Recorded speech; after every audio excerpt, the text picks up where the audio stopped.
मेरे ख़ाको खूँ से तूने ये जहाँ किया है पैदा, मेरे ख़ाको खूँ से तूने ये जहाँ किया है पैदा, सिलाए शहीद क्या है तगो ताब जावेदाना।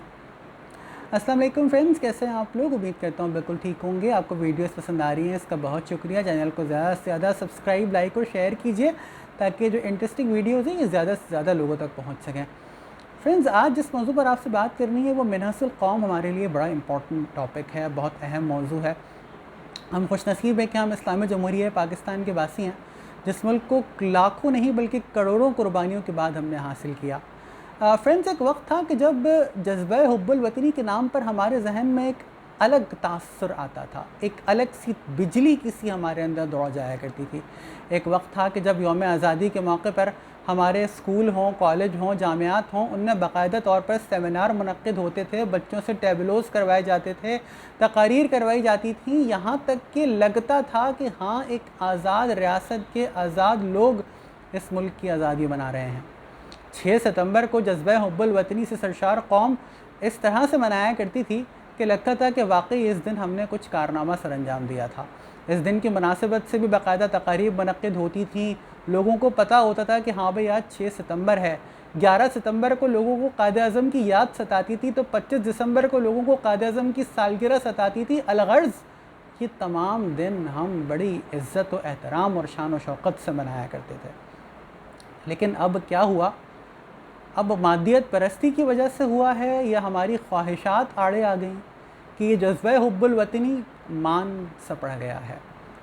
मुझे ऐसा लगता है कि अब हम इस बात पर सोचने की ज़हमत गवारा नहीं करते कि ये जो हम आज़ाद फ़ज़ाओं में सांस लेते हैं ये इस मुल्क के लाखों कुर्बानियों की वजह से है।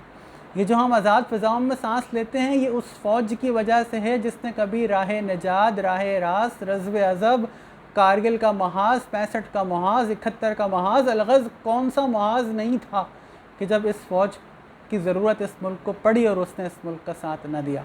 65 के महाज के बारे में तो बल्कि यहाँ तक कहा जाता है कि मुल्क की फ़ौज तो थी बल्कि लोग जौक दर जौक उस जंग का हिस्सा ख़ुद को समझते थे।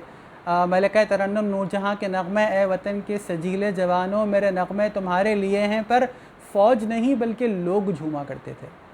लेकिन अब सूरत हाल अक्सर मुख्तलिफ लगती है। अब न जाने क्यों ऐसा लगता है कि इस कौम को नहीं पता कि इस कौम की तरक्की के अंदर जज्बा हुब्बुल वतनी की क्या अफादियत है। अब अगर आप किसी से 6 सितंबर के बारे में पूछेंगे, मैं बड़े यकीन से कह सकता हूँ नहीं बता सकता कि कौन सा दिन था। 23 मार्च 1940 सिर्फ इस हद तक हमें याद रह गई कि छुट्टी का दिन होता है।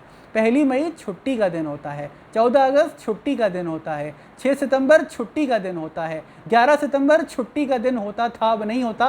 लोगों को अफसोस होता है इस बात पर। 25 दिसंबर को कायद आज़म का दिन नहीं जनाब, आपके यहाँ क्रिसमस मनाया जाता है। चलो क्रिसमस भी अगर मनाते हो तो वज़ा में तुम हो नसारा तो तमद्दुन में हनूद। ये मुसलमान हैं जिन्हें देख के शर्माएं यहूद। यही सोच लो कि वो अपने त्यौहार को किस तरह से मनाते हैं। हम तो मिन्हसुल कौम न जाने क्यों कर ये भूल गए कि ये वही वतन है जिसको न जाने कितने लोगों ने अपने लहू से सींचा था। ये वही वतन है जिसके लिए हम कभी ये कहते थे कि इस वतन को लहू की ज़रूरत पड़ी तो हम देंगे। लेकिन न जाने क्यों आज हम ये सोचते ही नहीं हैं। न जाने आज क्यों कचरा इस मुल्क का बासी इस मुल्क की सड़क पर फेंकना ज़्यादा जो है वो अपने लिए एजाज़ समझता है। वही अगर दुबई जाता है तो सड़क पर फेंक के तो दिखा दे, क्योंकि ज़ाहिर सी बात है कानून है ना। हमारे यहाँ तो हमारी नज़र में कानून ही नहीं है। हाँ, अगर हुकूमत पर तनकीद के लिए किसी को बिठा दो तो आप देखना कितनी ज़्यादा तनकीद होती है। हमने कभी बहैसियत इनफरादी सोचा है कि हम इस मुल्क के लिए क्या करते हैं? हमारा भी तो कोई फ़र्ज़ है ना इस मुल्क के लिए। यह सिर्फ़ तनकीद करना ही हमारा फ़र्ज़ है कि रियासत के फ़लाँ लोग ने ये नहीं किया, पेट्रोल महंगा हो गया, हुकूमत ने ये नहीं किया, बिज़नेस नहीं चल रहा। हम बहैसियत इनफरादी इस मुल्क की तरक्की में क्या करते हैं? हम कितनी मरतबा आज़ाद फ़ज़ाओं में सांस लेते वक्त ये सोचते हैं कि सियाचिन पे जो लोग हैं वो इस मुल्क के लिए क्या कर रहे हैं। आज करोना करोना करोना करोना हम सबको मीडिया में नज़र आता है। कभी सोचा है बॉर्डर्स पे क्या सूरत हाल है? आज लोग किस तरीके से हमारे LOC के ख़िलाफ़, जो अक्सर आप ख़बरों में देखते हैं कि लाइन ऑफ कंट्रोल की खिलाफ वर्जी हो गई, लाइन ऑफ कंट्रोल पे ये हो गया। कौन होता है जो वहाँ पे जाम शहादत नोश करता है? आपकी फ़ौज होती है। कितनी मरतबा हम अपने आर्मी, नेवी और एयरफोर्स के बारे में सोचते हैं, बड़े मज़े से कह देते हैं जनाब 28 फरवरी 1998 को हमने जो है वो एटम बम बनाया। कभी सोचा उसको बनाने में कितनी मेहनत हुई? आज हम एटमी ताकत होने का दावा तो करते हैं, लेकिन वो जो एटमी ताकत होने के लिए हमने मेहनत की थी उसके बारे में हम में से कितने लोग सोचने की जहमत करते हैं? जज्बा हुब्बुल वतनी मान सा पड़ गया है हमारे अंदर। कौमों की तरक्की में तो जज्बा हुब्बुल वतनी बड़ा अहम होता है। आप देखें यहाँ जितनी भी जो तरक्की याफ्ता अक़वाम है वो अपने फ़ौजियों को, अपने लोगों को किस तरीके से याद करती हैं, लेकिन हम न जाने क्यों कर किस डगर पे निकल गए, हमारी सोच किधर चली गई, हम खुद कहाँ चले गए। हमें कुछ नहीं करना, सिर्फ अपना एहतसाब करना है। चलें कुछ ना कीजिए, कम से कम यही सोचना शुरू कर दीजिए कि अगर मैं बहैसियत वक़ार रज़ाक या आप बहैसियत फ़लाँ इस मुल्क के लिए इनफ़रादी तौर पर ही अगर हम कुछ करना शुरू कर देंगे तो इंशाअल्लाह बहैसियत कौम भी कुछ कर लेंगे।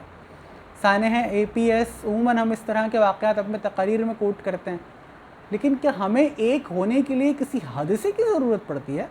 ऐसा पता नहीं क्यों होता है।